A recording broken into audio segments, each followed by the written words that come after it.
እንግዲህ የኑሮ መሻሻል የምትለውን አንተ ተነግረን እንደሆነ እንጂ እኔ ፍሪሳ ይሙት ከዚህ በላይ አላውቅም አሉ ግራዝማች። እንደ ልማዳቸው አብረዋቸው ያሉት ራሳቸውን እስኪያማቸው ከባጥ በላይ ይሳቁ። ውበቱም ስቆ ዝም አለ። በጠቅላላ የህዝብ መሻሻል ማለት እኮ ግራዝማች እንደሚያውቁት ህዝቡ ጤናማ እንዲሆንና ካሁኑ ረዘም ያለ እድሜ እንዲኖረው የታከመ እንደሆነ የእርሻ የንግድና የሌላ ስራውን በዘመናዊ ዘዴ ሰርቶ ካሁኑ የበለጠ ውጤት እንዲያገኝ የተማረ እንደሆነ የሥራውን ውጤት በደና ዋጋ ወደሚሸጥበት ወስዶ ሸጦ ባገኘው ገንዘብ ደና እንዲበላ ደና እንዲለብስ በደና ቤት እንዲኖር መገናኛ ያገኘ እንደሆነ ነው። ለጥለሁን በግራዝማችና በውበቱ መሃል የነበረው ንግግር በቆመበት ሁኔታ የሐሳብ መሸጋገር የተፈጠረ ስለመሰለው ንግግሩን ለማስረዘምና የቅርታውን ስሜት ለማስረሳት ያክል ወታዲያ መገናኛ ማለት መንገድ ነው። መንገድ መቼም ለሁሉም አስፈላጊ ነው። ህዝቡን መንገድ እንዳይሰራና አዲስ ዘዴ እንዳይማር ማን ከለከለው? አዳዲስ ዘዴ ለመማር እኮ መሪና አስተማሪ ያስፈልጋል። ያለ መሪ ያለ አስተማሪና ያለ ረዳት ባላገር ብቻው ምን ሊያደርግ ይችላል? ምን አቅም አለው? የባላገርን አቅም እናንተ አታውቁም። እኔ ልንገራችሁ። በአባቶቻችን ጊዜ ባላገር ገባር ጫካን መንጥሮ አርሶ ዘርቶ አርሞ አጭዶ ወቅቶ በጌቶቹ ጎተራ አግብቶ ቤታቸውን ሰርቶ አጥራቸውን አጥሮ በተረፈው ጊዜ ለራሱ ካዘመረው ግብር ከፍሎ በዚያ ላይ የሚመራበትን የሰውም ይሁን የከብት ተሰሪ ቀልቦ ይህን ሁሉ አድርጎ ደስ ብሎት ያጎረመረም ይኖር ነበር። አሁን ይህ ሁሉ የለበትም። ከዚህ ሁሉ ነፃ ሆኗል። ታውቃላችሁ፣ በዚያ ጊዜ የመኳንንት ሎሌ ልብሱን እያጸዳ ትጥቁን እያሳመረ መሳሪያውን እየወለወለ ጦርነት ሲሆን በሚታዘዝበት መዝመት ሰላም ሲሆን ጌታውን ማጀብ ነው እንጂ ስራ እንዲች አርጎ በጥፍሩ አይነካም አሉ ግራዝማች። የግራውራና ጠቋሚ ጣታቸውን ጥፍሮች አንድ ላይ አፍስተው ገረዶች እንኳን አሉ ቀጠሉና ገረዶች እንኳን ቤት ውስጥ እንጀራ ከመጋገር ወጥ ከመስራትና ጠጅ ከመጣል በቀር የውጭውን ስራ ሁሉ ገባርን የሚሰራው። ታዲያ የሁሉ ያደርግ የነበረው ለራሱ ጥቅም መንገድ ለመስራት አቅም የሌለው ትሉኛላችሁ? ባላገር ካለገመ ለልገም ካላለ ልክ ያልገባ ብርቱ ከያዘው አቅም ሆነ ሀብቱ ተዝቆ ያልቅም። ከራስ ጸጉሩ እስከ እግር ጥፍሩ አቅምና ሀብት ብቻ ነው ሲሉ ሳቆነ። ወዲያው ታተልቅና ሳንም ረፍራፊውም እንጀራውም ከየፊቱ ተነስቶ ስኑና ብርቱ የያዘ አሽከር ከግራዝማች ጀምሮ ሁሉንም እየዞረ ካስታጠበ በኋላ መጠጥ መጠጣቱ በግፍ ቀጥሎ አዝማሪው አድማሱ ረዳ ደግድጎ ምስንቆን በግራ አቅፎ አቅፎ መግረፊያውን በቀኝ እጁ ይዞ ገባና ለጥ ብሎ እጅ ነስቶ ቅኝቱን ለማስተካከልና የአድማጮችን ለማስጠንቀቅ በቀጭን ወፍራምና በመካከለኛ ድምጽ እየገዘገዘ ጢዝ ጢዝ ጢዝ ማድረግ ጀመረ። ግራዝማች ጀግንነታቸውና ለጋስነታቸውን ብዙ ሰው ባለበት ካዝማሪ ከዘፋኝና ከአቅራሪ አፍ መስማትና ማሰማት አጥብቆ ስለሚወዱ ያለትም አዝማሪው አድማሱና አቅራሪው ጉልላት ተፈሪ ግብር ምላሽ ሆኖ እስኪጠሩ አዳራሽ ራታቸውን በልተው መጠጥ በመጠኑ እየጠጡ እንዲቆዩ ታዞላቸው ነበርና አድማሱ ከዚያ መምጣቱ ነው። እሰይና ወዳጄ እሰይና ማምን ነው ያለ አድማሱ። አዝማሪዎች ሁልጊዜ ከውዳሴ በፊት የሚያስቀድሙትን መቅደም እየደጋገመ እሰይና ወዳጄ እሰይና ማምን ነው ደስ ይበለን ዛሬ የደስታ ምሽት ነው። የሸዋው ባላባት የወሎ ባላባት ዳኛቸው ፍሪሳ ጌታው የጌቶች ዘር ጌትነት የናቀ ኩራትን የረሳ ጌትነቱን ትቶ ለድሆች ሊያሳልፍ ያው ታጥቆ ተነሳ። ብትሰጠው ሁልጊዜ ብትሰጠው የማያልቅብህ አዞል ይሆናል ከብሩ ተራራ ብር እየተዛቀ እንዲቀርብልህ ፈጥሮል ይሆናል ሰንጋ ያደለበ የሚያቀርብልህ ዳኛቸው ፍሪሳ መቼም ለማርያም ልጅ ባለሟሉ ነህ። አብልቶ አጠጥቶ የራበው ሲጠግብ መስጠት የሚረበው ከዳኛቸው በቀር ቤትም አላየን ስማ ምስክር ነው።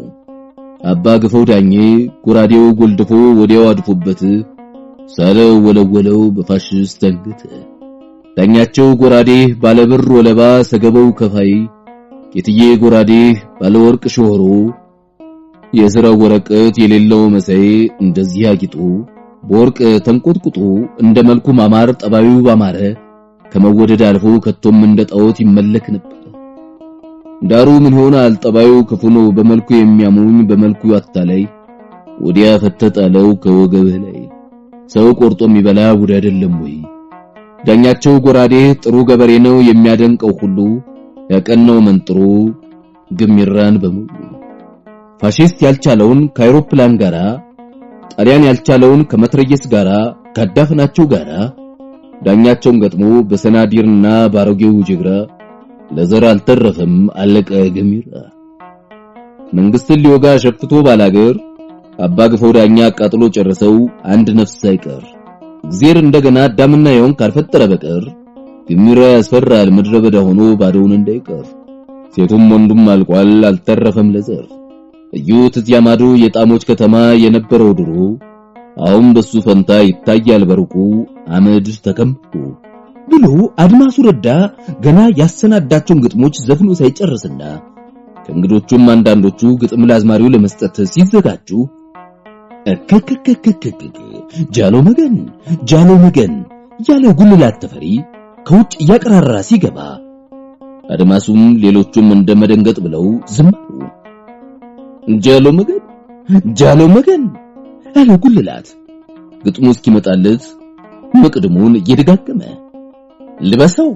ልበሰው አባ ግፈው ዳኜ ሲሆን ተከናነብ አለዚያም ልበሰው ለማን ይታጠቃል እንዳንተ ያለ ሰው አባ ግፈው ዳኜ የሞቻው አንበሳ ተዋትንኩት ሲነኩት አይወድም የነካኩት እንደው አጉራርቶ ሲነሳ መሬት ትግላለች ትነዳለች ጢሳ መጥቶ ነበር እየተፎለለ እየተጀነነ የፋሽስት ኮርማ ዳኛቸው በሞቻ አንበሳው በሞቻ መኖሩን ሳይሰማ ሞኝ ነው ወይ ፋሽስት ሞኝ ነው ወይንስ ያበደ አንበሳ ሊያስወጋ ኮርማ የሰደደ ኮርማ ቢሰበሰብ ምን ቁጥሩ ቢበዛ ቢሆን አንድ መንጋ ወዴት ታይቶ ያውቃል አንበሳን ሲወጋ። አባ ግፈው ዳኜ ገረማቸው ደነቃቸው ፋሽስቶችን እንኳን ጠላቶችን ጉልላት ሲያቀራራ ግራዝማች ወኔያቸው ተቀስቅሶ እንደተቀመጡ ከወዲህ ወዲያ ሲንቆራጠጡ ቆይተው በመጨረሻ ላስችላቸው አለና አይግሩም በላንተ አሉ አቆርጠው አይግሩም አለ ጉልላት እየደጋገመ ግራዝማች መድፊውን እስኪሰጡት አይግሩም የወንድ መመዘኛው ጠፋና ሚዛኑ አሉ ግራዝማች አይግሩም የወንድ መመዘኛው ጠፋና ሚዛኑ ሴቶች የነበሩት አሁን ወንዶቹ ተናደዱ ወንዶች ተቃጠሉ በወንድ ስም ወንድ ያደለው ሁሉ አንተ በመባሉ ደና አይደለም ያቀመረሳቱ የወንድ ምር ከወንድ ግርድ የተለየበቱ ረተውን ያዘው እንዲሆን ጉድ ይመጣል ጉድ ይፈላል ድንገት ይመጣና ያይተርሳቀን ሲል ቡራካኪ ዘራፍ አለ ጣሰው ወለባ የሚባል የግራዝማች አሽከር አቋርጦ እሱም እንደጌታው የተቀሰቀሰውን ጎኔም መግታት አቅቶታል። ጣሰው ጠመንጃውን ዘቅዝቆ ይዞ ወደፊትና ወደ ኋላ እያጎናጨፈ ራሱን እንደ ባላውሌ ያንዘረዘረ አካኪ ዘራፍ እያለ ገባና አንድ ጉልበቱን አንበርክኮ ሌላ እግሩን ሸብረክ አድርጎ አቁሞ ፉከራውን ሲያንደቀድቀው ሁሉም ግራዝማች ጭምር አፋቸውን ከፍተው ይመለከቱ ጀመር። አካኪ ዘራፍ ጀውሰው ጣሰው እምቢተኛው ጣሰው እምቢ ለራብ እምቢ ለጥማት እምቢ ለመም እምቢ ለሞት እምቢ ለሰማይ እምቢ ለመሬት እምቢ ለሁሉ የግፈው ባሪያ የነበልባሉ የግፈው ባሪያ ጣሰው ወለባ እስር ለብቻ ማርኩም ይገባ እስቲ እንደው መስክር ሲል ወደ ግራዝማች አይኑ ፈጥቶ እውነት ነው ምስክር ነኝ ጣሰው አሉ ግራዝማች። ከዚያ ጣሰው ቀጠለ ጣሰው ለእግዚአብሔር ዳኝ እንኳን ስለሰው ጣሳቸው ለጠላቶቹ ቅዠቱ ናቸው ጣሰው የግፈው ውሻ ከግፈው በቀር ከጌታው በቀር የለው መድረሻ አሳዶ ገዳይ ዋሻ አልና ጣሰው ከተንበረከከበት ተነስቶ ቆሞ ከውስጥ ገለቱ የተነሳ ላቡ ከግንባሩ ዘቅዝቆ እየተንጠቀጠቀ እንዲያ ካለ ፉከረው በኋላ እንደተለመደው ለጌታው ያለውን ታማኝነት በለዘብታ ይገልጽ ጀመር። እኔ አሽከር አልጣሰው እኔ አሽከርህ ያንተ አሽከር ያን ክፉ ቀን እግዚአብሔር መልሶ ያምጣው እንጂ ካመጣው ያው አብረን ነን። በመከራ አብረን፣ በደስታ አብረን፣ በሕይወት አብረን፣ በሞት አብረን፣ ሁልጊዜ አብረን። እንኳን ወደ ሞት አያደርገውም እንጂ ወደ ገሃነም የምትሄድ ብትሆን እኔ ባሪያ እንደማለይህ ታውቃለህ ሲል እዚያ ያሉት ሁሉ ይስቁ ጀመር። አውቃለሁ ጣሰው አውቃለሁ፣ አያስቡ እንደሆነ እንጂ አንተስ ከኔ መለየት እንደማትፈልግ አውቃለሁ። በማብረጃ ጠጅ አምጣለት አሉ ግራዝማች ተሰለፉ። እሳቸውም እየሳቁ ነው። ጣሰው በአራት ፍጅ ማብረጃ ጠጁን ይዞ በዚያ ሁሉ የቤት ሰውና እንግዳ ፊት ቆሞ ሲጠጣ የተሰማው ኩራት እጅግ ከፍ ያለ መሆኑ ከሁኔታው ይታይ ነበር። እውነትም ጣሰው ግራዝማች ገና በ19ኙም በ20 ዓመታቸው ሰው ገድለው ሲሸፍቱ ጀምሮ ተለይቷቸው የማያውቅ የአሽከር መጀመሪያቸው ነው ማለት ይቻላል። ነገር ግን አገረ ገዥ ከሆኑ እንኳን ከሱ በኋላ ለገቡላቸው አሽከሮች ይነስ ይብዛ ደሞዝ ሲሰጡ እሱ ውራጃቸውን ለብሶ ፍርፋሪያቸውን በልቶ እንዲሁ ሲፎክር እየተመሰገነና ጀግንነቱንም ታማኝነቱን በጌታው አፍ እየተነገረለት በሰው ፊት በማብረጃ ጠጅ መጠጣቱ መውቃት ብቻ ሳይሆን ከሁሉ በላይ የሆነ አስመስሎ አኩራርቶት ይኖራል። ይህን የፈቃዱ ጌታ እስከሆነ ድረስ ለምን ይለውጠው?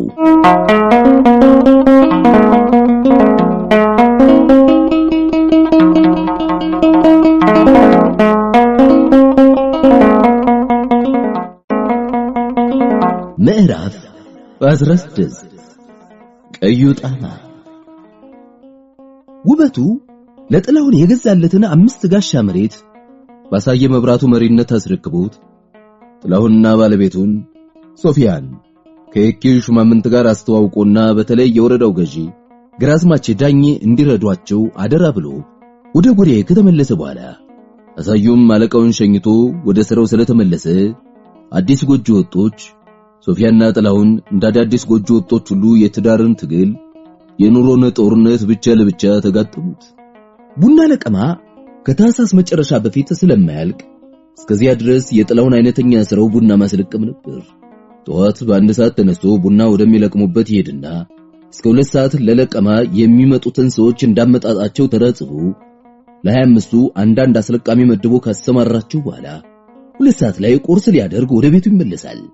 ሶፊም የውሃ መቅጃ ሩቅ በመሆኑ ውሃ የሚቀዱላት ደንበኞች ከማጀቷ በቀር ሌላውን የቤት ሥራ ሁሉ የትምህርት፣ የሕክምና እንዲሁም ልዩ ልዩ የህዝብ እርዳታ ሥራ እስክትጀምር ድረስ ሷራሷ ነበረች የምትሰራ።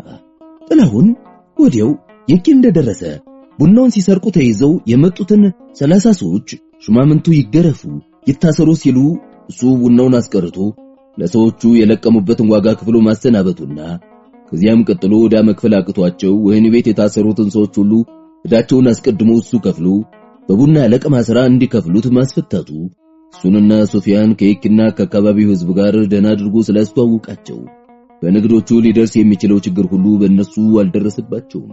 አንድ ቀን ጧት ጥላሁን እንደተለመደው ቡና ለቃሚዎችን ከአስለቃሚዎቻቸው ጋር በስራቸው አሰማርቶ ሲመለስ ሶፊያ ቁርሳቸውን ቤት የተጋገረ ዳቦ፣ አይብና ማር፣ የተጠበሰ እንቁላል ከቡናና ከወተት ጋር ቶሎ አሰናርታ ሁሉንም በጠረጴዛው ላይ አሰልፋ እሷ ከባሏ ፊት ለፊት ተቀመጠችና እየበሉ እየጠጡ ይጫወቱ ጀመር። ዛሬስ እንዴት ነው? ብዙ ለቃሚ ያገኘህ? አለች ሶፊያ። ግሩም ነው እንጂ ከትናንቱ እንኳን የዛሬው ይበዛል። ትናንት 112 ሰው ነበረ፣ ዛሬ 130 ሰው መጣ። እውነትም ግሩም ነው። እንዲህ ከሆነ ለቅማን ቶሎ ሳትጨርስ አትቀርም። እውነትሽን ነው።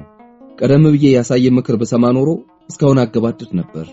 አሳየ የዚህ ሀገር ሰው እንኳን 1 ብር ከ25 ሳንቲም በቀን 2 ብር ብትከፍለው እሱን ትቶ ንፍሮና ቦርዴ ወዳለበት ነውና የሚሄደው። ገንዘቡን ትተህ ወይም ቀነስ አድርገህ ንፍሮና ቦርዴ በርከት አድርገህ ያሰናዳህ ብታቀርብ ይሻላል ብሎኝ ነበር። ነገር ግን ሰው ለ3 እና ለ4 ቀን የሚበቃ ምግብ ሊገዛለት የሚችለውን ብር ከ25 ሳንቲም ትቶ አንድ ጊዜ ብቻ ሆዱን ለመሙላት ንፍሮና ቦርዴ ፍለጋ ይሄዳል ብዬ አስቤ ያልገባሁበትም ነበር። የራበው ሰው ነገ ነጭ በመረቅና ጮማ ሰጣለሁ ከሚሉት አሁን ቆሎም ካቢሉት የሚመርጥ መሆኑን አታውቅም ማለት ነው። እኔም እኮ ገንዘባቸው ነገ ሰጣቸዋለሁ ብዬ አላውቅም። ሲሰሩ ውለው ማታ ከፍዬ ነው የማሰናብታቸው። አንተስ አሁን ገንዘባቸውን በለቱ ትሰጣቸዋለህ። ነገር ግን እነሱ በሰጣቸው ገንዘብ የሚበሉትን የሚሸምቱ በገበያ ቀን ብቻ ስለሆነ ገና 3-4 ቀን ገበያ መጠበቅ ይኖርባቸዋል እኮ። እውነትሽን ነው። ያልታየኝም ነበር። ለካ ለብዙ ቀን ከሚሆን ገንዘብ ለአንድ ጊዜ ብቻ የሚሆን ነፍሮ የሚያስመርጣቸው አለማወቅ አይደለም፣ ራብ ነው። ጥላሁን መብላቱን ትቶ በቅርታ መልክ ጣሪያውን ሽቅብ ሲመለከት ትንሽ ቆይቶ በቃ እንግዲህ አሁን ቁርስን ብላ፣ ባለፈ ራባቸው መቆርቆር ይቅርና ከእንግዲህ እርዳቸው። እኔ የምረዳቸው ስንት መሰለሽ? በአገሩ ሕዝብ መጠን ሲታዩ ከቁጥር የማይገቡ ጥቂት ናቸው እኮ። ከእንግዲህ ወዲያ አንተ ለቀን ሰራተኛ የምትከፍለውን ከፋይ አንተ ብቻ አትሆንም እኮ ጥላይ። ከእንግዲህ ወዲያ አሰሪ ሁሉ ለቀን ሰራተኛ 1 ብር ከ25 ሳንቲም ከምሳ ጋር ከንፍሩና ከቦርዴ ጋር ሊከፍል፣ ያለዚያ ሰራተኛ ላይ ያገኝ ነው። ስለዚህ እንዲህ ያለው ዋጋ በመቅደድህ ዛሬ አንተ ዘንድ የሚሰሩትን ጥቂት ብቻ ይምሰል ይረዳህ፣ እዚህ አካባቢ ያሉትን ሰራተኞች ሁሉ ነው። አሳየም እንዲህ አለኝ። ጥላሁን የቅርታ ፈገግታ ፈገግ ብሎ እንዴት ከእንግዲህ ወዲያ በንፍሩና በቦርዴ ብቻ የለቀማም ሆነ ያረምና የምንጣሩ ስራ የሚሰራልን ሰራተኛ ላናገኝ ነው ወይ? እንዳንተ ገንዘብ ጭምር መክፈል፣ ያለዚያ ቡናችን ጫካ ለብሶ እንዲቀርመተው ከሁለት አንዱ መምረጥ ሊኖርብን ነው አለ። ለመሆኑ አንተ አሁን የምትከፍለውና አሰሪ ሁሉ ቢከፍል አያዋጣውም? ያስጎዳል ማለት ነው? በጭራሽ አያስጎዳውም። አየሽ አሁን እኛ የምንከፍለው አንድ ቁንጣም ማለት 40 ኪሎ ያህል ለቅሞ ሲመጣ ብር ከ25 ሳንቲም ከንፍሩና ከቦርዴ ጋር ነው። እንግዲህ ገንዘቡና ምግቡ ባንድ ላይ ከ1 ብር ከ50 እስከ 1 ብር ከ60 ቢገመት 40 ኪሎ ቡና ለቅሞ የሚያመጣ ሰራተኛ በጣም ነው ያነሰው እንጂ መቼ ይበዛል? ያማ ወጪው እኮ ማስለቀሚያ ብቻ አይደለም ምንጣሮ፣ አረም፣ ግብር ሌላም አለ። ይሁን እንጂ ለዚህ ሁሉ የማስለቀሚያውን ወጪ 4 ጊዜ ብታበዡ ከ6 ብር አይበልጥም። ታዲያ 40 ኪሎ ቡና ሲቀሸር የጀንፈሉን ሲሶ ያክል ስለሚሆን ቀሽሩ 13 ኪሎ ያክል ይሆናል ማለት ነው። እንግዲህ እሱን በጣም በርካሽ ማለት ኪሎን በብር ሽጠሽ ወጪውን ሁሉ ከቀነሽ በኋላ 7 ብር ይተርፍሻል ማለት ነው እኮ። እግዚኦ ምን ጉድ ነው ባክህ! ታዲያ አሳየ የተቆረቆረው ለምን እንዲሁ በብላሽ እንዲሁ በከንቱ አሰራለሁ ብሎ ነው? ልጅ ሶፊያ ትንሽ እንደመቆጣት ብላ የለም ጥላሁን ምሽቱ ስትቆጣይቱ ፈገግ እንደማለት ብሎ የለም ወደፊት አሰሪዎች ሁሉ እንደኔ በምግብ ላይ ገንዘብ ጨምረው ካልከፈሉ ሰራተኛ የማያገኙ መሆናቸውን በተጠቅላላ አነጋገር መግለጹ ነው እንጂ በራሱ በኩልስ በጣም ነው ደስ ያለው። አሳየ በጣም ጥሩ ሰው ነው እኮ ሶፊ። ምናልባት ሐሳቡን በስራ ለመግለጽ በአሰራር ተርጉሞ ለማሳየት ድፍረት ያንሰው እንደሆነ እንጂ ጥሩ ሐሳብ ያለው ሰው ነው። ታውቂያለሽ እዚህ ሀገር በትንሽ ዋጋ ጋሻው በ5 ብር የተሸጠው የመንግስት መሬት ሁሉ በእጁ ሲናኝ እሱ ከአንድ ጋሻ በላይ የለውም። ያውም አንድ ጋሻ መሬት የገዛው ከጅማ የእርሻ ትምህርት ቤት ተመርቄ የወጣው ስለሆንኩ ለቡና ተክል ዘመናዊ የአሰራር ዘዴ ለአገሬው አስተምርበታለሁ ብዬ ነው እንጂ አልገዛም ነበር አለ። እኔ እኮ ከእንግዲህ በንፍርና በቦርዴ ብቻ ማሰራት ቀረብን ስትል ጊዜ ይህ አስተያየት የራሱ መስሎኝ ከመጣን ጀምሮ ሲናገርም ሲሰራም ከተመለከትኩት ጋር የማይስማማ ስለሆነ ገርሞኝ ነው። የለም እግዚአብሔር ካዘለቀለት ያልጎደፈ ጥሩ አስተያየት ያለው ሰው ነው። በቅጡ ለማያውቀው ሰው ራሱን ከተመቸው ለማንም የማያስብ ግዴለሽ ሊመስል ይችላል። ነገር ግን አይደለም። ይልቅ አሁን እንዳልኩሽ ትንሽ ፍራት ያለው ይመስለኛል። በተረፈ በቁም ነገር ሲያነጋግርሽ ንግግሩ ጠርዝ ይወጋ ያስተዋይ ሰው ንግግር ነው። በቀደም ውበቱን ሸኝተን ስንመለስ ስለ ውበቱ ሀብት አንስተን ሀብት ሲበዛ ከሚያገለግልበት አገልግሉኝ የሚልበት ጊዜ ይበልጣል። በሀብታቸው ተገልግለው ደስ ብሏቸው የሚኖሩ በቀላሉ ሊቆጣጠሩት የሚችሉ መጠነኛ ሀብት ያላቸው ናቸው። አሁን ውበቱ የሀብቱ አገልጋይ ወደ መሆን ደርሷል ሲል ገረመኝ። እኔም ምንም እንኳን ካሳየ ጋር የተዋወቅንበት ጊዜ አጭር ቢሆን በዚህ አጭር ጊዜ የሰጠኝ ስሜት ልክ አሁን አንተ እንዳልከው ነው። ነገር ግን ስለ ውበቱ እንጃ አንተም ማሳየም ተለውጧል እያላችሁ የምታዝኑበት ልክ አይመስለኝም። ምን እናድርግ? የሚናገረውና የሚያደርገውን አይተሻል? መቼስ ሰው በሚናገረውና በሚሰራው ካልሆነ በምን ይገመታል? እውነትህን ነው። ውበቱ ሲናገር ዳና ደካማ ሊኖርበት ባልተፈቀደላቸው ዓለም ድንገት ከየትም ወርዶ የተገኙ ተባዮች ወይም ወረርሽኞች ስለሆኑ ከመርዳት ይልቅ ማጥፋት የሚያጸድቅ አስመስሎ ሲናገር ለሀብታሞችና ለብርቱዎች ሙሉ የቆመ ጠበቃ ይመስላል። ነገር ግን እንዲህ ያለው አነጋገር የአዲስ አበባ የነገርከኝ ሁሉ ችግር ስለደረሰበት የብስጭት ነው ወይስ የእምነት አሽሙር ነው ወይስ የምር? እውነቱ ይህ ነው ለማለት በጣም ያስቸግራል እኮ ጥላዬ።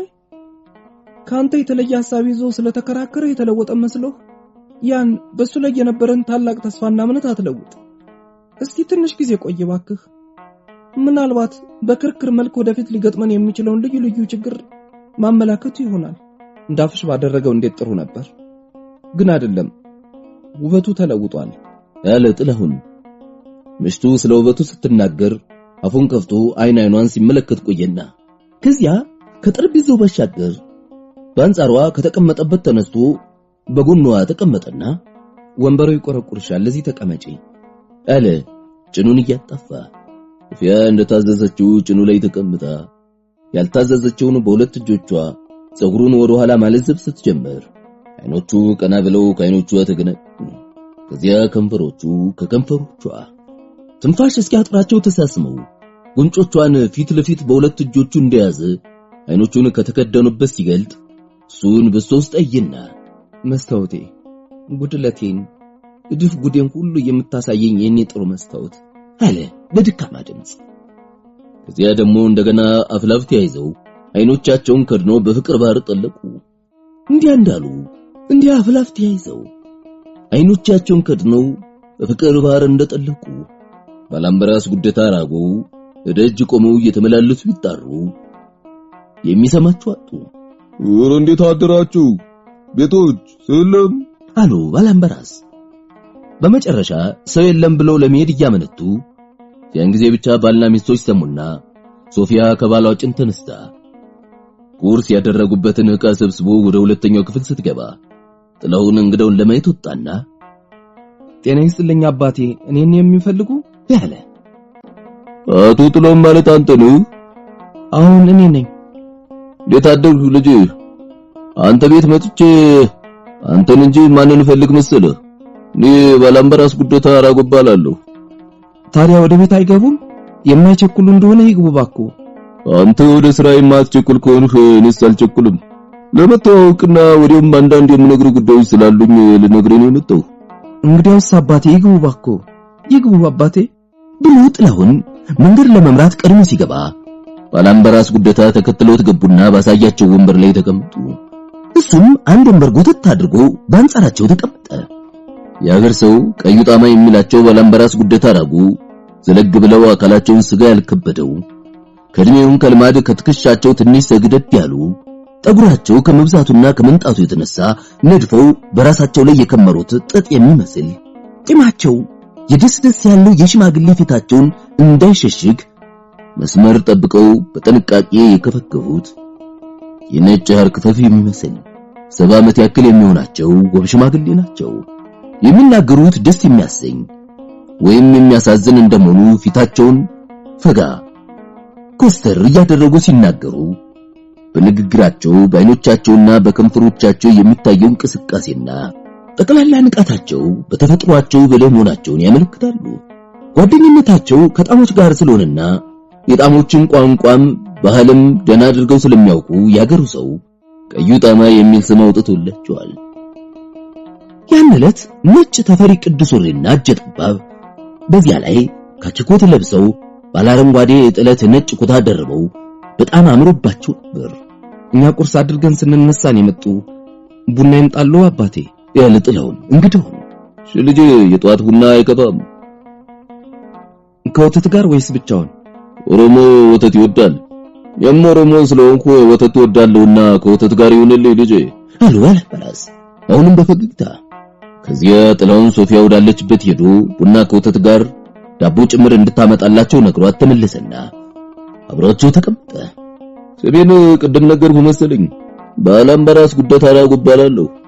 የኪና በዙሪያው የሚታየው ጋራ መለስ ሀገር ሁሉ የሚበዛው ባላባትነት የኔ ነበር ያሉ ዙሪያውን ጋራ መለስ ሀገር ሲያሳዩ እጃቸውን ዘርግተው በራሳቸው ዙሪያ ያቻሰሩ።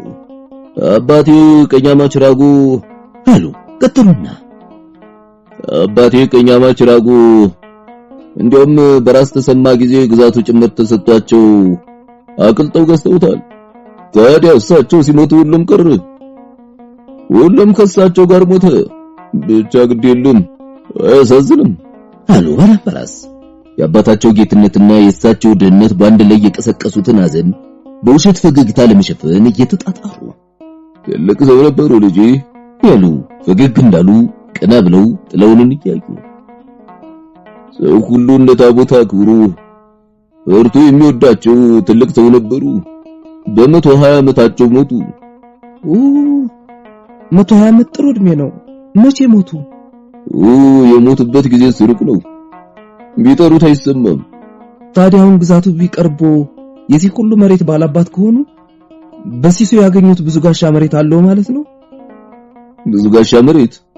አይ ልጅ፣ አንዲት ጋሻ እዚህ ከተማው ዳር ተርፋይ ነበር። እሷም ሄደች። ብቻ ትሄድ ምን አባቷ አላዝንም። ማን ወሰዳት? ያለ ጥላሁን በባላምበራስ ሁኔታ እንደመገረም አይ ልጅ፣ ዛሬ እሱ ልነግርህ አልመጣሁም። የእሱ ታሪክ በጣም ረጅም ያውሩ የሚያሳድር ስለሆነ በሌላ ጊዜ እነግርሃለሁ። ሶፊያ ባሏ እንደነገራት ዳቦና ቡና ከወተት ጋር ይዛ መጣች። ሶፊያ የለበሰችው ልብስ እንደ ባሏ ረጅም ካኪ ሱሪና እጅጌው ቁምጣ የሆነ ሸሚዝ ነው። ጠጉሯን አሳጥራ ቆርጣ ባላምበራስ በሴቶች ላይ የሚያውቁት የአንገት ማተብ ወይም ድሪ፣ የጆሮ ጉትቻ፣ የክንድ አምባር ወይም ሌላ ጌጥ አይታይባትም። ያመጣችውን ቁርስ በጠረጴዛው ላይ አስቀምጣ ቡናውን አነስ ወተቱን በዛ አድርጋ ስትቀዳላቸው ዝም ብለው ከግር እስከ ራሷ ሲመለከቷት ቆዩ። እዚያ ስኳር በማንኪያ አውጥታ ቡናና ወተት በሞላው ስኒ ላይ እንደያዘች ስንት ላድርግ ጌታ ያለች 2 ማንኪያ አድርጊልኝ ልጄ፣ 2 ማንኪያ ይበቃኛል ሲሉ ሶፊ ሳቋን እንደምንም ገታ 2 ማንኪያ ስኳር አድርጋላቸው ዞር ብላ ሄደችና በባሏ አጠገብ ተቀመጠች። ዳቦ እንዳይበላሽ በለዘው ልጄ፣ ጧት ትንሽ ቁርስ ቤት አድርጌያለሁ። ቡና ግን ቢደጋገም ምንም አይደል አሉ ባላምበራስ። ሶፊያ አፈንግጥማ ሳቋን ለማገድ እየታገለች ዳቦ ያዘውን ሳህን ከባላምበራስ ፊት አንስታ ፊቷ ስታስቀምጥ ጥላሁን በሳቅ መወጠሯን አይቶ ደጋግሞ አንተ ሲሏት ልብ አድርጎ አልሰማም ነበርና አፍሮ በቁጣ አይን ገለመጣት። ባላምበራስ ግን ዳቦ ከፊታቸው እንደተነሳ ሶፊ ካንድ ወገን ሳቅ እየኮረኮራት ከሌላ ወገን እንዳትስቅ ባሏ አይኑን አፍጦ እየተቆጣት የነበረችበትን ስቃይ ቀና ብለው ሳይመለከቱ ቡና ቦታቸውን ጠጥተው ሲጨርሱ አፋቸውን በእጃቸው ጀርባ እየጠራረጉ ያመሰግኑ ጀመር። እግዚአብሔር ይስጥልኝ ልጄ፣ አዋይ አድባሩ ይቀበልህ ይቀበላችሁ። እንግዲህ አንተም ወደ ስራ ሳትቸኩል አትቀርምና የመጣሁበትን ጉዳይ ልንገርህና ልሂድ። እሺ አባቴ እንገሩኝ ያለ ጥላሁን። ነገር ግን ባላምበራስ አንድ ጊዜ ሶፊያን አንድ ጊዜ ጥላሁንን እያለዋወጡ እያዩ ዝም አሉ። ምነው አባቴ የሰጉት ነገር አለ? የምሰጋበት ነገር እንኳን የለም። ነገር ግን ቢሆንም ብቻ ላነጋግርህ ነውና የመጣሁት። እሱ ልጄ ወደ ሌላ ቦታ ቢቆየን ወደድኩ። የቱ ልጅ አባቴ? ያለ ጥላሁን ዞር ብሎ ተመልክቶ እዚያ ግድም ምን ልጅ ስላልነበረ ግራ እንደመጋባት ብሎት እሱ ልጅ አንድ ጊዜ ወደ ሌላው ክፍል ሄዶ ቢቆይ አይቀየመኝም ብዬ ነው። ይቀየማል አሉ የደስደስ ባለው ፈገግታቸው አገጫቸውን ወደ ሶፊያ ሹሉ። ያን ጊዜ ሶፊያን አግደው የቆየችው ሳቅ አሸንፋትና ትንፈራፈር ጀመር። ጥላሁንም እሷን ተከትሎ ይስቅ ጀመር። ባላምበራስ ግራ ገብቷቸው ዝም ብለው ባልና ሚስቱን እየተመለከቱ ያን ያክል የሚያስቅ ምን ኖር እንደሰሩ ራሳቸውን ሲጠይቁ ሶፊያ ወንድ አይደለችም እኮ የኔ ባለቤት ናት አለ ጥላሁን ከሚስቱ ጋር ሲስቅ ቆይቶ። ከዚያ ባላምበራስ ትንሽ እንደማፈራሉና እሳቸው የሚስቁ ጀመር። ወይ ቅዱስ ጊዮርጊስ እንደ ዛሬ ጉድ ጎኛ አላውቅም፣ እንደ ዛሬ ጉድ ተሰርቼ አላውቅም እኮ ራጎ ይሙት። ምን እንዲህ አደረግሽ ልጄ አሉ ወዲያው ቀጥለው። ምን አደረኩ አለች ሶፊያም። አሳሳትሽ ልጄ፣ በጣም አሳሳትሽ።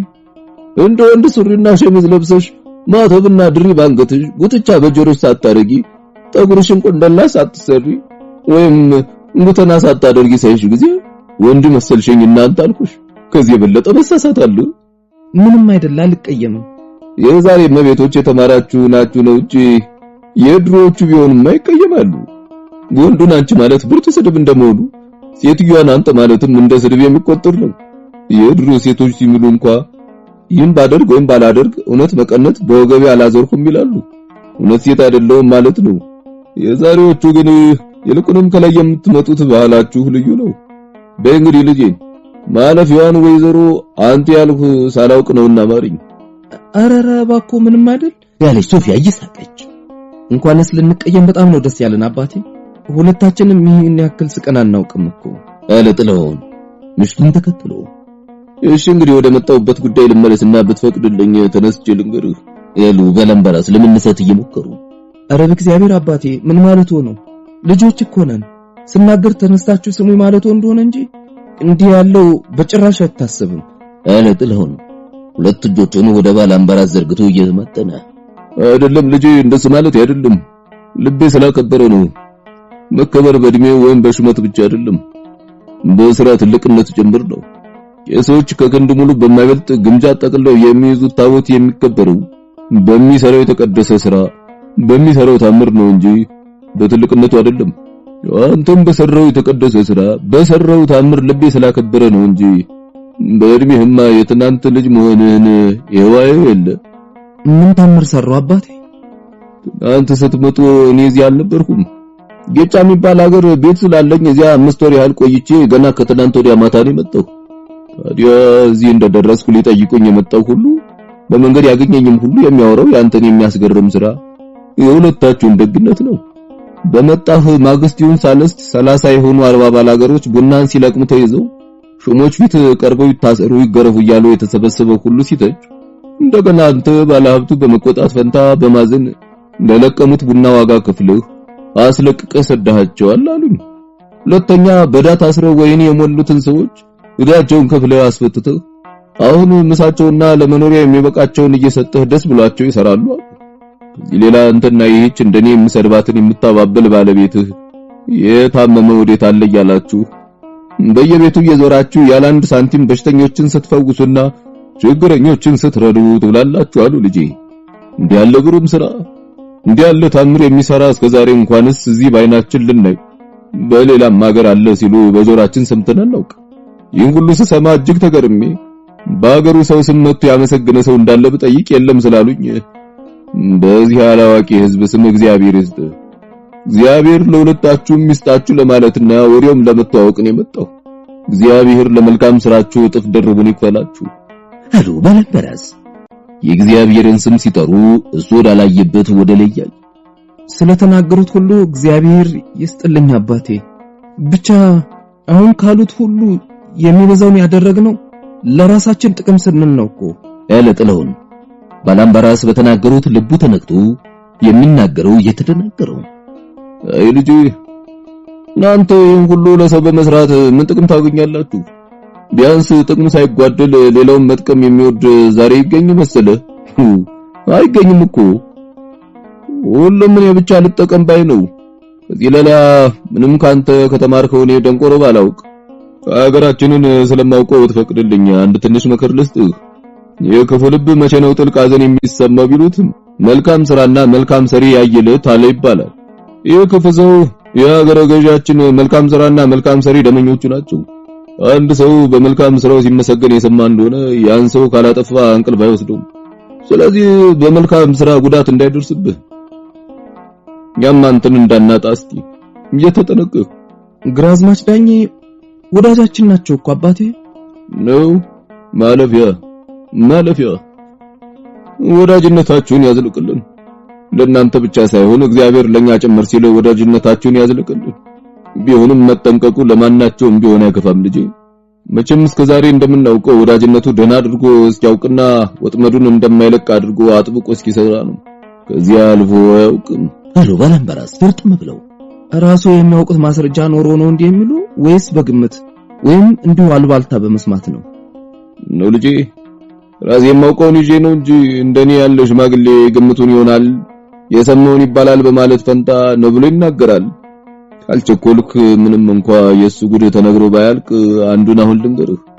እንግዲህ ሌላ ቀን ይነግሩናል። አስለቃሚዎች ካሉ ምን አስቸኮለ? ይንገሩን ጌታ።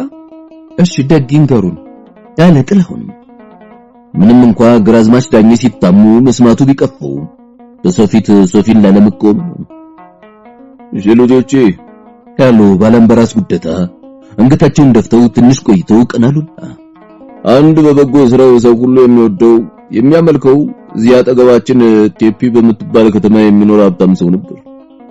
የዛሬ 10 ዓመት ግድም መሬት ረክሶ ስለነበረ ከመንግስትም ከአንዳንድ ሰዎችም ብዙ ጋሻ መሬት መግዛቱን አገረ ገዣችን ተመልክቶ አውርሰኝ አለው።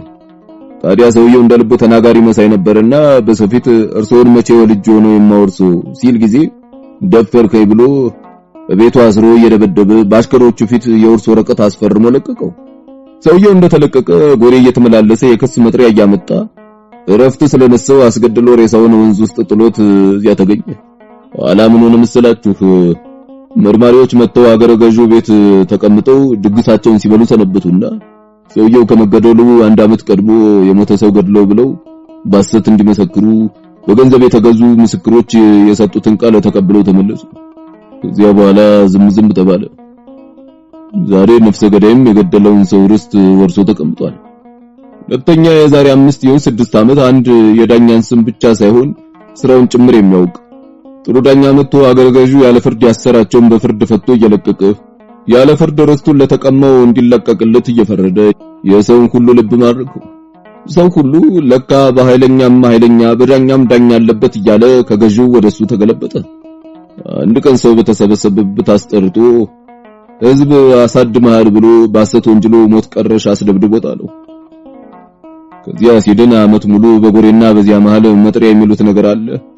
እሱን እየያዘ በሚመላለስ ገንዘቡንና ጉልበቱን ከመጨረስ በቀር ሌላ ጥቅም የማያገኝ መሆኑን ሲረዳ ተስፋ ቆርጦ ከስራው ሞቶ ቀረ። ከሱ በኋላ የመጡት ዳኞች ሁሉ የሱ ማለት ያገረ ገዡ ግብረ በሎች ሆነው የሱን ግንባር እያዩ የሚፈርዱ ናቸው። ሶስተኛ ልንገራችሁ ወይስ ይበቃል? ከፈለጋችሁ ከዚህ በኋላ ደግሞ ያደረገውን ልንገራችሁ። ይቀጥሉ አባቴ ያለ ጥላውን ከቅርታ ፈገግታ ጋር አንድ ጥላውን ፈይሳ የሚባል ጥሩ አስተማሪ ነበር ሲሉ ባላምበራስ ሶፊያና ጥላውን በመገረም አይነት ያዩ። ማን? ያለ ጥላውን ፈይሳ። በስም ተገናኛችሁ በአባት ስም እንጃ እንጂ። በአባት ስም ስለተገናኘን ገርሞኝ እኮ ነው። የአባቴ ስም እንደሱ አባት ፈይሳ ነው። እሬ ቅዱስ ጊዮርጊስ ያለህ በስም ከናባታቸው የሚገናኙ ገና አንተን ማወቄ ነው። ይሁን ግድ የለም አና ታሪካቸውን ቀጠሉ። ታዲያ ይሰው ጥላውን ፈይሳ ቀድሞት ከመጡት አስተማሪዎች ሁሉ በሰው ዘንድ እጅግ የተወደደና የተመሰገነ ሆነ። ደሞዙን ሲቀበል ምን ያህል ለቤቱ እንደሚያስቀር እሱና እግዚአብሔር ይወቀው እንጂ ችግረኛው ሁሉ ሰጠን እንደሚለው ከሆነ 1 ብር እንኳን የሚተርፈው አይመስልም። አንድ ቀን አገረ ገዡ አሽከሮቹን ልኮ ጥላውንን አስደብድቦ ሚስቱን አስነጥቆ ሸሸጋት። ልጁ ጥላውን ማለቴ ነው መቸስ ጀግና ነው። ከደብዳቤዎቹ 3ቱን በሽጉጥ አቁስሎ እሱም ቆስሎ ወደቀ። ትንሽ ሲሻለው በፍርድ እንደማይሆንለት ስላወቀ በእጁ ሊካስ ጫካ ገባ። አሁን ሁለቱ እየተደባደቡ ተቀምጧል። ጥላሁን ቀን ጫካ ይዋል እንጂ መቼም ሰው የወደደው መልካም ነው። ለታዳሩ እዚህ ከተማ ከኛው ጋር ነው። አንዳንድ ጊዜም ያገረ ገዢውን ግቢ ሲዞር አየኔም ይላሉ። ይህ አረመኔ ይሄ ይሉኛል ጥላውን ጫካ ከገባ በኋላ ትንሽ ቆይቶ የድሮ ሚስቱን ቴፒርስቱ ላይ ወደ አሰረ ቤት ሰዶ የጥላውንን ሚስት በጋዳ አግብቶ ተቀመጠ። እዩትላችሁ እንዲህ ያለ ጉደኛ ነው። እና አሁን አገረ ገዢ ቤት ያሉት ሴት ያስተማሪው ሚስት ናቸው ማለት ነው? ያለ ጥላውን የቁጣ ምልክት በፊቱ እየታየ ያው ከምትወደው ባሏ በመለየቷ 3 ወር ታማ ሞተች ከተባለች በኋላ ስትተርፍ በግድ ታዛ ምሽት የሆነች ሴት ናት ልጄ። ሶፊያና ጥላውን አገረ ገዢው ራት ይጋብዟቸው ዕለት ውበቱ የጥላውን ፈይሳን ስም ሲጠራ ግራዝማች ዳኝና ባለቤታቸው ለጊዜው የደነገጡት ትዝ አላቸውና ስብሳቸው ተያይተው ሁለቱም አንገታቸውን ደፍተው ዝም አሉ። መቼስ እንዲሁ በየጥቃቅኑ ምክንያት እየተደበደበ የሞተው አካለ ስንኩል ሆኖ የቀረው ርስቱና ሌላ ሀብቱ የተዘረፈውማ ተቆጥሮም አይድረስ። አሁን ደግሞ ለሰው ርስት መቀሚያ አዲስ ዘዴ ፈጥሯል። በከተማ አካባቢ ያለው መሬት ሁሉ ለከተማ የተከለለ ነው እያለ 15 ጋሻ መሬት ወስዶ 5ቱን ጋሻ በስንዝር እየሸነሸነ ለጎሬ ለጅማና ለአዲስ አበባ ሰው ሸጦ በለው። የቀረውን በእጁ ይዞ ቡናውን ይለቃቅማል። የኔም 1 ጋሻ ብትተርፈኝ ለከተማ በተከለለው ውስጥ ናት ብሎ ጽዳት። የሀገር ጅብ የሌለበት የተባረከ ሀገር ነበር ልጄ። ነገር ግን እግዚአብሔር በልቶ የማይጠገብ ክፉ ጅብ እሱን አወረደብን። ታዲያ ይህን ሁሉ የበላዮች አያውቁም ማለት ነው? እናውቃለሁ ልጄ። መቼም ሀገራችን ከአዲስ አበባ እጅግ ሩቅ ነው። ገሬ የሚመጡት ጠቅላዮችም ከአንድና ቢበዛ ከሁለት ዓመት በላይ ሳይቆዩ ስለሚመለሱ እንኳንስ እዚህ ዳር የሚደረገውን እዚያው መስሪያ ቤታቸው ውስጥ የሚሆነውንም በቅጡ ሳያውቁት ነው አሉ ተመልሰው የሚሄዱት። ስለዚህ ብዙ የሚቆዩት የበታቾቹ ስለሆኑ ከዕዳ የሚዘርፈውን ለነሱ እያካፈለ ሄደው 15 ዓመት ሙሉ ይችን አገር ግጦ በላት። 15 ዓመት በርስታቸው ካልሆነ በግዛታቸው የሚቀመጡ ሽሞች ዛሬ ከሱ በቀር በሌላ ሀገር አይገኝም ልጅ አሉ ባላምባራስ ራሳቸውን እየነቀነቁ። እኛ መቼም ስለ ሀገሩ አገዛዝ ይልቁንም ስለ ባላገሩ አስተዳደር ምንም አናውቅ አባቴ። በጎውንም ሆነ ክፉን እንዲህ እንደርሶ ካላችሁ አዋቂዎች ለመማር ነው ተስፋችን። እስቲ አንድ ነገር ሳረሰው፣ ቅድም ስለ ራሱ ሲናገሩ አንድ ጋሻ መሬት ብትቀረኝ እሷንም ወሰዱብኛል መሰለኝ ባልሳሳት። ታዲያ አሁን ምንም መሬት የለውትም ማለት ነው? አሁን እዚህ ምንም የለኝም። ድሮውንም ቢሆን እዚህ የነበረኝ በባላባትነቴ በሲሶ የደረሰኝ እንጂ የገዛሁት ወይም የወረስኩት ርስት አልነበረኝም። በሲሶ የደረሰኝን የከፈሰው የሀገር ገዣችን ብዬ ምክንያቱ ከኔ እየወሰደ የትልቆቹን ሰዎች ወዳጅነት የገዛበትም አለ፣ ራሱ ይዞ የሚበላውም አለ። ነገር ግን ጌጫ አንድ ጋሻ ማለፊያ መሬት አለኝ። እሱ በሲሶ የደረሰኝ አይደለም የገዛሁት፣ ጣማ ርስቴ ነው። ብታዩ ደስ ያሰኛል ልጄ። ቅልጥ ያለ ቡና ብቻ ነው በእሱም በእጄ የተከልኩት። ባላምባራስ የተከሉበትን እጃቸውን ዘርግተው እያሳዩ። እስቲ አንድ ያልገባኝ ነገር አለ አባቴ። ባላባቶች በሲሶ ባገኙትና በገዙበት ወይም በወረሱት መሬት መካከል ልዩነቱ ምንድነው? ሁሉስ ያው ርስታቸው አይደለም? ይህን የጠየቅኩበት ምክንያት ጌጫ ያለው መሬት የገዛሁት ጣማ ርስቴ እንጂ ሲሶ አይደለም ሲሉ ስለሰማሁ በሁለቱ መካከል ያለውን ልዩነት ለማወቅ ነው። ርስታችን ነው እንጂ ሁሉም በሲሶ ያገኙትማ ርስታቸው ነው አሉ ባላምባራስ ራሳቸውን እየወዘወዙ የሽሙር ሳቅ እንደመሳቅ ብለው። አው በሲሶ ያገኙትም ምንም እንኳን ርስታቸው ባይሆን ርስታቸው ሆኑ። ይሄው እንደኔ በገዢዎች ዘንድ ሞገስ ያላጡት በጥቂት መቶ የሚቆጠሩ ባላባቶች ወይም ቆሮች ያገሩን ሰው ሲሶ መሬት ከነሱ እየሸጠ ይበሉታል። ቢሸጡት አላልቅ ያላቸውም ብዛቱ የሚያደርጉትን አሳጥቶ ራሳቸውን እያበጣበጠ ወደ ማበዱ አድርሷቸዋል። የባሰው ነው አጨለሙልህ ያለች ሶፊያ የባላምባራስ ንግግር የማይፈታ እንቆቅልሽ ስለሆነባት እየሳቀች፣ እንዴት አጨለምኩት ልጄ? ባላባቶች በሲሶ ያነሱት መሬት እንደገዙት ርስት አይደለም ወይ ብሎ ባለቤቴ ቢጠይቆ ርስታቸው ባይሆንም ርስታችሁ ሆነ ሲሉ ጊዜ ርስት መሆንና አለመሆን ባንድ ላይ እንዴት እንደሚሆን አልታየኝ ስላለ ነው የባሰው ነው አጨለሙት ያለው። ካደረጉት ምንም አይሆናል ልጄ። ይኸውልሽ የሲሶ መሬት የሚባለው ርስት ሳይሆን ሆነኮ ያሉ ባላምባራስ አሁንም እየሳቁ። ጥላውንና ሶፊያም ተያዩና አብረዋቸው ይስቁ ጀመር። እኮ እንዴት አለች ሶፊያ ስስቅ ቆይታ። የዚህን ታሪክ ነገረኝ ካልጭማ እዚህ በተቀመጥንበት ውለን ማደራችን ነው። አሁን ስራ ባላስፈታችሁ ይሻላል። እኔም ከመጣው ያላዩአቸው አንዳንድ ሩቅ ዘመዶች ስላሉኝ እስቲ እነሱን ልጠይቅ። አሁን ካልጠየቅኳቸው ያኮርፉና ከእንግዳ ጠበቃቸው ማያቀምሱኝም። የለም አባቴ አሁን ስራ የሚያስፈቱ መስሎት ጭራሽ አይስጉ። ለቡና ለቀመው እንደሆነ አስለቃሚው ስላደረግን እኛን አያሳስብም። ስለዚህ ባለቤቴም እኔም ከርሶ ጋር መጫወት በጣም ነው ደስ ያለን። ነገር ግን ዛሬ ካልጠየቅን ብለው የሚቀየሙ ሰዎች ካሉና ያንግዳ ጠበቃቸው የሚባለው እኛ የማናውቀው ነገር የሚቀመሰው ዛሬ ብቻ ከሆነ ይቆዩ ብለን አናስቸግሮም። እንግዳ ጠብቃቸው አይደለም ልጄ፣ እንግዳ ጠብቅ ነው። እንግዳ ጠብቅ አታውቅም አሉ ባላምባራስ እንደምሳቅ ብለው። ጥላውና ሶፊያም አብሯቸው ሲስቁ ቆዩና አናውቅም እስቲ እንገሩን ምንድነው? በጨዋ ልጅ ወግ የጨዋ ልጅ ነው የሚል ሁሉ ጠጅ ቤቱ አስጥሎ ካልሆነ አስገዝቶ ማጠጣት ነውር ነው። ጠጅ ለማዘውተር አቅም ያነሰው እንደሆነ እንኳን ከራሱ ቆጥቦ ለሚያከብረው እንግዳ መጠባበቂያ ማስቀመጥ አለበት። እንዲህ ያለው ድንገት ለሚደርስ ከባድ እንግዳ ተቆጥቦ የሚቀመጥ ጠጅ ከዚያ ትንሽ ዝቅ ባሉ ጨዋዎች ዘንድ ጠላ ነው እንግዳ ጠብቅ የሚባለው ሲሉ ባላምባራስ ጥላውንና ሶፊያ እስበሳቸው ተጠቃቅሰው እኛ ቤት እኮ እንግዳ ጠብቃለ ጌታ ላምጣለው። አይ ልጄ ስሙን እንኳን ሳታውቂው። ስሙን አናውቀው እንጂ እውነቷን ነው አለ። እኛ ውሃ ወይም ብርዝ ካልሆነ ጠጅ መጠጣት ገና ስላለመድን አንድ ወዳጃችን የቤት ጠጅ ነው ብሎ ያመጣልን ለእንግዳ ይሆናል ብለን አስቀምጠነዋል። እባክዎ ይምጣልውና እየጠጡ እንጫወት። እሺ ልጄ የጨዋ ልጅ ጠጅ አይገፋም ሲሉ ባላምባራስ በራሳቸው ቀልድ እየሳቁ ሶፊያ ቶሎ ተነስታ ትልቅ ማንቆርቆሪያ ሙሉ ጠጅ ከብርጭቆ ጋር አመጣችና ለባላምባራስ ቀድታ ሰጠቻቸው። ማንቆርቆሪያውን ከጠረጴዛው ስር አስቀምጦም ተቀመጠች። ማለፊያ ጠጅ ነው። ከዋጡት በኋላ ባፍ የሚቆይ በእውነት ጠጅ ማለት እንዲህ ነው አሉ ባላምባራስ ደጋግሞ ፉት እያሉ አጣጣሙና። ባላምባራስ ጉደታ የጠጅ ጣዕም አዋቂና ጠጅ ሲጠጡ ውለው ቢያድሩ ስካር የሚባል ነገር የማያውቁ ናቸው እየተባለ በሰፊው የሚወራላቸው ናቸው። ጠጅ ወዳጅ መሆናቸው ግን ምስክር የማያሻ እውቅ ነው። እሳቸውም ጠጅ ወዳጅና ስካርን ፈጽሞ የማያውቁ በመሆናቸው ይፈክሩበታል። ይበሉ እንግዲህ የሲሶ መሬት ርስት ሳይሆን ርስት ሆነ ያሉት ምን ማለት እንደሆነ ይንገሩን። ለኛ ትልቅ ትምህርት ነው አባቴ። ባላምባራስ ለጥላሁን ምንም መልስ ሳይሰጡ ዝም ብለው ጠጃቸውን ጨረሱና ብርጭቆውን እስኪያስቀምጡ ሶፊያ እንደገና ሞላችላቸው። ከዚያ የሞላውን ብርጭቆ አጉድለው አስቀምጠው እንግዲህ ነገርን ካላችሁ ታሪኩ ረጅም ነውና ተገስታችሁን ሁሉ አጠራቅማችሁ ስሙኝ አሉ። ውፊታቸው በፈገግታ በርቶ ቅድም እንዳልኳችሁ አባቴ በጣም ትልቅ ሰው ነበሩ። መጣፍና ማንበብ አይወቁ እንጂ ከጥንት ጀምሮ በቃል ሲነገር የወረዳውን የአፍ ታሪክ ሲተርኩ ማንበብና መጣፍ የሚያውቁት አይተካከሏቸውም። እሳቸው እንዳስተማሩን ሲሶ መሬት የሚባለው ቀላድን ተከትሎ የመጣ ነው።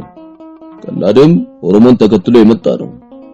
ኦሮሞ ከመምጣቱ በፊት ቀላድ የሚባል ነገር አልነበረም ይባላል። ልጆቼ ኦሮሞ ከየት ነው የመጣ? ቆይ እኮ አትቸኩይ ልነግርሽ ነው ልጄ አሉና ባላምባራስ በመናገር ፋንታ ጠጃቸውን አንስተው ጠጥተው ብርጭቆውን በጠረጴዛው ላይ አስቀምጡ። ከዚያ ሶፊያ ቶሎ ብላ ማንቆርቆሪያውን ከጠረጴዛው ስር አውጥታ ከሞላችላቸው በኋላ ወደ ነበረበት ልትመልሰው ስትቃጣ እንደገና ፉት ብለው እሱ ማንቆርቆሪያ ጠረጴዛው ላይ ቢቆይ ይሻላል ልጄ። እኔ እየጠጣሁ በጨረስኩ ቁጥር ደፋ ቀና ከምትይ ወዲያውም እንዳይረሳ ሲሉ ቀልዳቸውን ፈገግ ብለው ጥላሁንና ሶፊያ ይስቁ ጀመር። ከዚያ ባላምባራስ ታሪካቸውን ቀጠሉ። ኦሮሞ ወዲያ ከአገር ዳርቻ የባህሩን የውቅያኖሱን ጠረፍ ይዞ ነበር ነው የሚኖረው። ከዚያ አንድ ሶማሌ የሚባል ጦረኛ ህዝብ ከላይ ከምስራቅ ወገን ሲጫነው ጊዜ እየሸሸ በሐረርጌ፣ በባሌ፣ በቦረና፣ በኬንያ ዳርዳሩን ሰፍሮ ሲመቸው ወደ ውስጥ ይገባና ዘርፎ እየተመለሰ እዚያ ቆየ። በዚያ ጊዜ እነዚህ ሀገሮች ማለት እነ ሐረርጌ፣ እነ ባሌ፣ እነ ቦረና፣ እነ ከፋ፣ እነ ጅማ፣ እነ ገመጎፋና ሌሎችም በዚህ አካባቢ ያሉት ሁሉ ለኢትዮጵያ ንጉስ በየዓመቱ ግብር የሚከፍሉ ንጉሶች ነበሯቸው። ሶማሊያም እንዲሁ ለኢትዮጵያ ንጉስ ይገብር ነበር ይባላል። በኋላ ሶማሊያ መጀመሪያ ከነበረበት ከፀሐይ መውጫ አንድ ግራኝ የሚባል ኃይለኛ ጀግና በኢትዮጵያ ንጉስ ላይ ተነስቶ ድል አደረገና አገሩን ልም አድርጎ አጠፋው። ግራኝን የሚመስል ሰው በመሬት ተፈጥሮ አያውቅም ይባላል። ስለ ግራኝ የሚነገረው ለማመን አስቸጋሪ ቢሆንም ኃይለኛነቱ ተወዳዳሪ የሌለው ከሁሉ የላቀ መሆኑን የሚያሳይ ነው። ቁመቱ 12 ክንድ ከስንዝር ከጋት ከሁለት ጣት፣ የትከሻው ስፋት 6 ክንድ ከስንዝር ከጋት፣ ጦሩ 24 ክንድ፣ የፈረሱ ቁመት ከኮቴው እስከ ጀርባው 10 ክንድ፣ የፈረሱ ሽንጥ ከጭራ መብቂያው እስከ ጆሮው 10 ክንድ ከስንዝር ነበር ይባላል። በሚያልፍበት መንገድ ገደል ያገኘ እንደሆነ በእጁ ገፍቶ ይነዷል። ትልቅ ዛፍ ያገኘ እንደሆነ በአንድ እጁ ነቅሎ ይወረውራል። ግራኝ ፊት እንኳን ሰው ተራራው ሁሉ ይሸሻል። ደኑ ሁሉ መሬት ገብቶ ትቢያ ለብሶ ይሽሽጋል። አንዱን ቋጥኝ ከገደሉ በአንድ እጁ ፈንቅሎ ሲወረውረው የአንድ ቀን መንገድ ሄዶ የተተከለው ማንም ሊነቅለው ስለማይችል እስከዛሬ በየቦታው እንደተተከለ ይታያል። ስለዚህ የኢትዮጵያ ግዛት እጅግ ሰፍቶ የአንድነት ማሰሪያው ላልጦ የገዦች ምቾት በስቶ ሳለ እንዲያለ ኃይለኛና ጨካኝ ጠላት ተነስቶ ሙሉ ኢትዮጵያን ብዙ ዓመት በዘበዛት። ኢትዮጵያ በዚህ ኃይለኛ ጀግና ክንድ ተደብድባ ደቃ ወድቃ በሕይወትና በሞት መካከል ስታጣጥር እግዚአብሔር ትረፊ ብሏት የግራኝ ኃይል አለቀና ድል ሆኖ ሞተ። ነገር ግን ምንም ከሞት ብትተርፍ እስክታገግምና ከወደቀችበት ተነስታ ወሰኗን ለማስከበር እስክትበቃ እጅግ ረጅም ጊዜ ወሰደባት። ባላምባራስ ጠጃቸውን ጨልጠው ብርጭቆውን ሲያስቀምጡ ወዲያው ሶፊያ ትሞላላችኋለች። ከዚያ ለመጉደል ያክል ፉት ይሉና ይቀጥላሉ። በዚያ ጊዜ ነው ልጆች በኢትዮጵያ ወሰን ከፀሐይ መውጫ እስከ ፀሐይ መግቢያ ሰፍሮ ምቹ ጊዜ ይጠባበቅ የነበረው የኦሮሞ ሰራዊት እንደ ብርቱ ማዕበል ሰፍሮ ገብቶ ኢትዮጵያን በየአቅጣጫው ያጥለቀለቃት። ኢትዮጵያ ደክማ ወድቃ በወሰን ቆሞ ታግድ ወገድ የሚል ወንድ በጠፋበት ጊዜ ኦሮሞ በምስራቅ እስከ ትግሬ እስከ ወሎ በደቡብ እስከ ሐረርጌ ከዚያ እስከ ሸዋ በዚህ እስከ ጎጃም እስከ በጌ ምድር ተሰራበት። ኦሮሞ የኖረ የህዝብ ስለነበረ በየክፍሉ በጀግንነቱና በአመራር ዕውቀት የሚመረጥ የሰራዊት መሪ እንጂ የሁሉ ጠቅላይ ንጉስ አልነበረውም። እንዲህ ያለው መሪ በጦርነት ጊዜ አዝማች ከመሆኑ ሌላ በሰፈረበት ሀገር መሬቱ በጋራ ቤት ለጎሰው መንጋ መሰማሪያና ለአዝመራ ማዝመሪያ እንዲሆን ሊመድብና ሊያስተዳድር ለሚመራው ህዝብ ባላደራ ነው።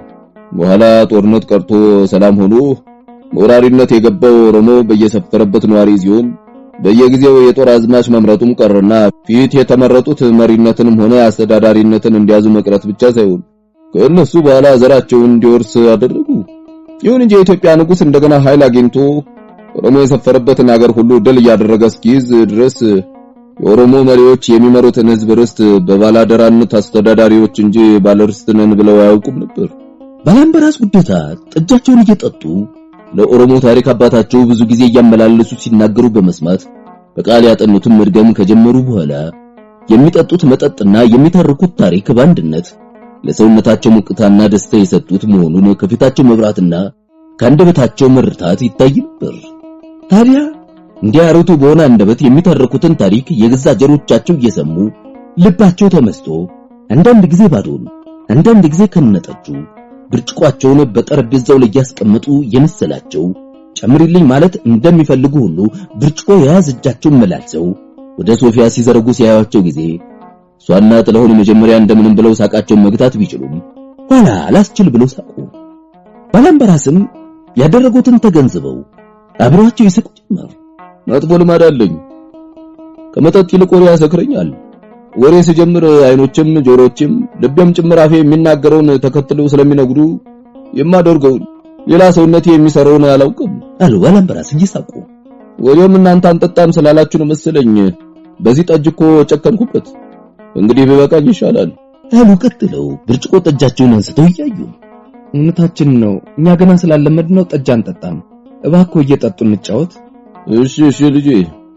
የኢትዮጵያ ንጉሶች ሁሉ ኦሮሞ የተሰራበትን ሀገር እንደገና እንዲያዙ የድሮ ወታደር እንደዛሬ በደሞዝ ስለማይተዳደር ያን የተያዘ ሀገር ሁሉ እንዲጠብቅ እዚያው በያለበት ለሚቀመጠው ሰራዊት መተዳደሪያ መሬቱ በቀላል ተሰፍሮ ሲሰው ለሀገር ህዝብ እየተወው ሁለት እጁን መንግስት እንዲወስድ ተደረገ። እንግዲህ ጉዱ እዚህ ላይ ነው። ልብ አድርጋችሁ ተመልከቱ። መንግስት ሀገር ለሚጠብቅለት ሰራዊት በደሞዝ ፋንታ መትከያ መንቀያ እንዲሆንና እንዲሁም በጦር ድል ያደረገውን ሀገር ህዝብ ከዚያ በፊት የህዝብ ተጠሪዎች ሆነው ርስቱን በባላደራነት ያስተዳድሩ የነበሩት መሪዎች ወይም ቶሮች ወይም ባላባቶች የግል ርስታቸው አድርገው ያዙት፣ ወሰዱት። አዩትላችሁ ልጆቼ፣ ሲሶ መሬት የባላባቶች ርስት ሳይሆን ርስቶን ያልኳችሁ ለዚህ ነው። ባላደራዎች ጠባቂዎች እንዲጠብቁለት አደራ ያላቸውን ባላብቱን በብዙ ሚሊዮን የሚቆጠር ህዝብ ርስትም አባትም እንደሌለው አድርገው እነሱ ብቻ ከአባት እንደተወለዱ ሁሉ ባላባቶች ተብለው ርስቱንም ባላባትነቱንም ባሰት ስለወሰዱት ነው ሲሶ መሬት ባላባት ለሚሉት ጥቂት ሰዎች ርስት ሳይሆን ርስቶን ያሉት። ይህ እንዴት ሊሆን ይችላል? ይህ በፍጹም ሊሆን አይችልም አለ ጥላሁን። ባላምበራስ ታሪካቸውን ሲተርኩ አይኖቹ በቁጣ ደም ለብሰው መታገስ ስላቃተው እንደተቀመጠ ሲቁነጠነት ቆየና ሆኖ ኖረ እኮ ልጄ ሆኖ ኖረ አሉ ባላምበራስ። ጠጃቸውን አንስተው አንድ ጊዜ ከተጎነጩ በኋላ ከዋጡት በኋላ ባፊ የሚቆይ ያሉትን ጠጅ እያጣጣሙ ብርጭቆውን በጠረጴዛው ላይ ሲያስቀምጡ ባላባት የተባሉት ጥቂት ሰዎች የህዝቡን ርስት እየጠበቁ እንዲያስተዳድሩ ህዝቡ ራሱ ባደራ የሰጣቸው መሆኑን መንግስት እያወቀ ከህዝቡ ርስት ሁለት እጅ መውሰድ አልበቃ ብሎ ደግሞ የተረፈውን አንድ እጅ ከአይነተኛው ባለ ርስት ከህዝቡ ወስዶ ለጠባቂዎቹ ርስት አድርጎ ይሰጣል ማለት የማይታመን ነው እኮ አባቴ። ጥላሁን መንግስት እንዲያለ ፍርደ ገምድል ፍርድ ይፈርዳል ብሎ ማመን አቅቶት ጥላሁን እየተበሳጨ ሲናገር ባላምበራስ ጠጃቸውን ጨልጠው ብርጭቋቸውን አስቀምጡና አትበሳጭ ልጅ፣ እዚህ ሀገር ደስ የሚያሰኝ ነገር የለም ልጅ፣ የሚያበሳጭ አይገድምና እስቲ አትበሳጭ፣ ልብህን አስፍተህ ያዘው አሉ ባላምበራስ ፈገግ ብለው። ሶፊያ ጠጅ ልትቀዳላቸው ማንቆርቆሪያውን ይዛ ብትነሳ የብርጭቆውን አፍ በእጃቸው ከድነው በቃኝ አሉ። ታዲያ በመጠኑም ቢሆን የእንግድነት ስሜት ስለተሰማቸው ነው እንጂ ባለቤቶቹን የለመዷቸው ቢሆኑ ኖሮ ገና ብዙ ይጨምሩ ነበር። ነበር ያልከኝ? አሉ ባላምበራስ። ጠጅ ጨምሩ አልጨምርም ከሶፊያ ጋር ተከራክረው እንደምንም ካሸነፏት በኋላ አዎ መንግስት እያወቀ የህዝቡን ርስት ወስዶ እንዴት ለጠባቂዎች ርስት አድርጎ ይሰጣል ነው መሰለኛል። መቼም መንግስት መጀመሪያ በጦርነት ድል አድርጎ ሲገባ እዚያ የነበረውን የመሬቱንም ይሁን የሌላውን ስሪት ላያውቅ ይችላል። እንዲሁም ህዝቡ ስለሚተዳደርበትና አንዳንድ በደል እንዳይደርስበት አገሩን ወግተው ከያዙት የመንግስት የጦር አለቆች ጋር የሚመካከሩም እነው ባለባቶች የተባሉ ስለነበሩ ለህዝቡ የቆሙ እንጂ በህዝቡ ላይ ተንኮል የማይሰሩ መስሎት ለህዝብ የተመደበውን ሲሶ መሬት እነሱ እንዲረከቡ ሲጠይቁ ተረክበው ሳይከፋፈሉ አይቀሩም በማለት ሰጥቷቸው ይሆናል። ብቻ ይሄን የግምት ነው። እውነት ሊሆን ወይም ላይሆንም ይችላል። አይነተኛው ነገር ግን መንግስት አውቆ ይሁን ወይም ሳያውቅ በብዙ ሚሊዮን የሚቆጠር ጠቅላላው ህዝብ ባገሩ ያለ እንደሌለ ተቆጥሮ መሬቱ ተወስዶ ሁለት እጁ ለዘማች ወታደር ለዘብ ጠባቂና ለባለማደሪያ መትኪያ መንቂያ ለቤተክርስቲያን መትኪያና ማገልገያ ለቤተ መንግስት ልዩ ልዩ አገልግሎት ስለተሰጠና ሲሶ ከማከሉ ለጥቂት እምነት አጉዳዮች ተሰጥቶ እየሸጡ እየለወጡ ስለሚበሉት እሱ ባለመሬቱ ጠቅላላ ህዝብ በርከት ብሎ በሰፈረበት ለመሬቱ ዋጋ ማሳደጊያ ሆኖ መሬቱን ለም እያሰኘ ከመሬቱ ጋር አብሮ እየተሸጠ እየተለወጠ ሲበላ የሚኖር መሆኑ ነው። ይህን አይነተኛው ነገር ልጆቼ የመንግስት ማወቅ ወይም አለማወቅ አይደለም። ደግሞ መንግስት ሳያውቅ ነው አይባልም። ያወቀ ባይሆን ኖሮ ካወቀ በኋላ እንዲሻሻል ያደርግ ነበር አሉ ባላምበራስ ይሄዱ ሲነሱ።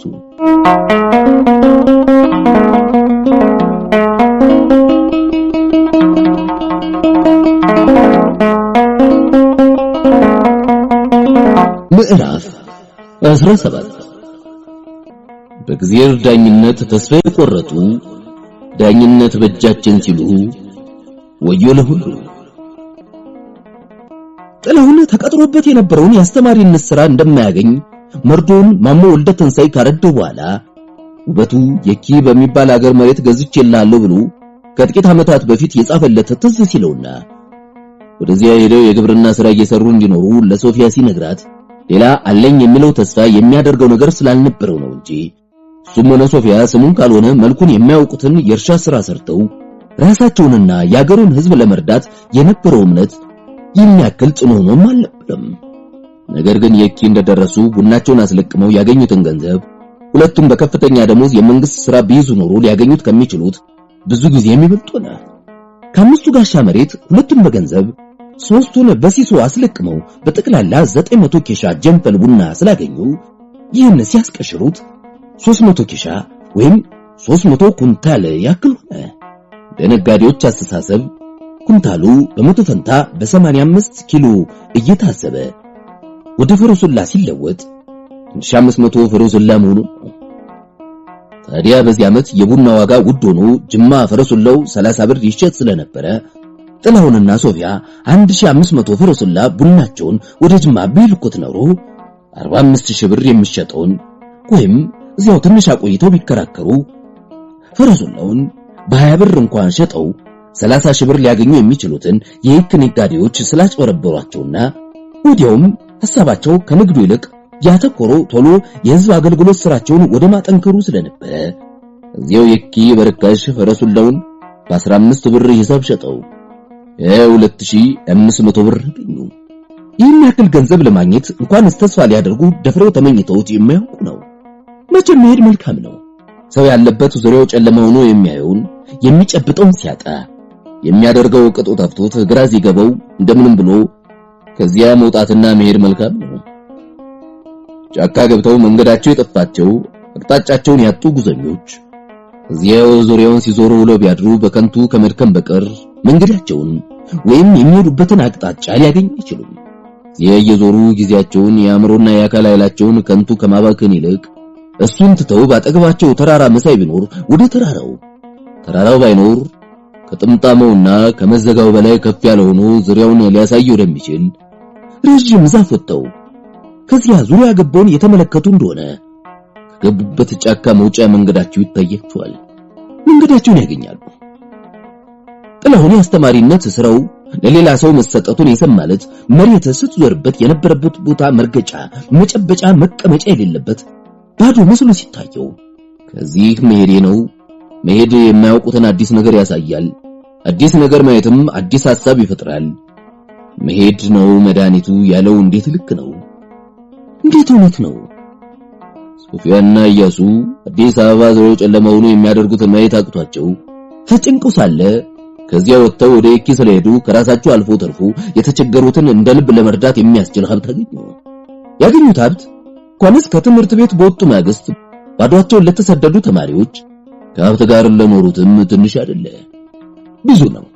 ነጋዴው ቁጥሩ ሲያስረክበኝ ምን ልበልሽ የኔ መሆኑን ማመን ያቃተኝ። ከዚያ ውበት ያለው ትዝ አለኝ። የልጥለውን ቡና የሸጠበትን ብር ተሸክሞ ገብቶ ለምሽቱ ካሳየት በኋላ ውበቴ ምን አለ? የኪን የመሰለ ሀገር አለመኖር ለማስረዳት ሲናገር መሬት የምትሰጠው ሀብት ተቀባይ አጥቶ እየተመለሰ ወደ መሬት የሚገባበት ሳይዘሩና ሳይተክሉ እየተሰበሰቡ ብቻ የሚበሉበት ሀገር ነው ያለው። አዎ ታዲያ እንዲህ ባለ ሀገር የሚኖር ሰው እንዴት ዳ መሆን ይችላል? እዚህ ሀገር የሚኖረው ሁሉ እኮ እንዳንተ 5 ጋሻ የቡና መሬት ያለው አይደለም አለች ሶፊያ ከቅርታ ፈገግታ ጋር ቀና ብላ ባሏን እያየች። 5 ጋሻ የቡና መሬት የለውም። ሀብታም መሆን ይቀርበት እንጂ ዳ መሆን አይገባውም።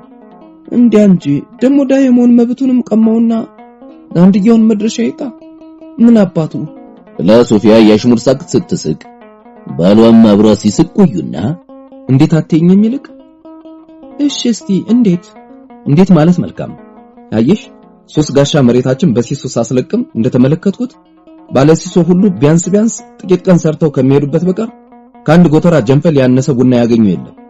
ይህ እንግዲህ ለመጠነኛ ቤተሰብ ለዓመት ቀለምና ልብስ ደና አድርጎ የሚበቃ ነው። ከአንድ ጎተራ በላይ ያገኙም ብዙ ናቸው። እንግዲህ ልብ አድርጊ መሬት ሳይገዙ ጫካ መንጥረው ቡና ሳይተክሉ ሳያርሙ ሳይኮተኩቱ ግብር ሳይከፍሉ በለቀማ ወራት ብቻ ኬሻን ጠቅሎ መጥቶ ይህን ያክል በሚገኝበት ሀገር ዳህ ሊኖር ይገባል ትያለሽ? እስቲ ፍረጂ። ባልተገባ ነገር ግን የሀገሩ ሰው ይሄው እንደምታየው ዳህ ነው። በቡና ለቀማ ወራት ብቻ ኬሻውን ጠቅሎ መጥቶ ለዓመት ቀለቡና ልብሱ የሚበቃውን ያገኛል የምትለው እኮ ከከምባታ ከወለጋ ከጎጃም ከወሎና ከሌሎች ከዚህ ሩቅ ከሆኑ ክፍሎች የሚመጣ ነው እንጂ የሀገሩ ሰው አይደለም እኮ። ለምን አገሬው ሲሆን ከሰራ ያን ያክል ያገኘለ ለምን አይሰራ?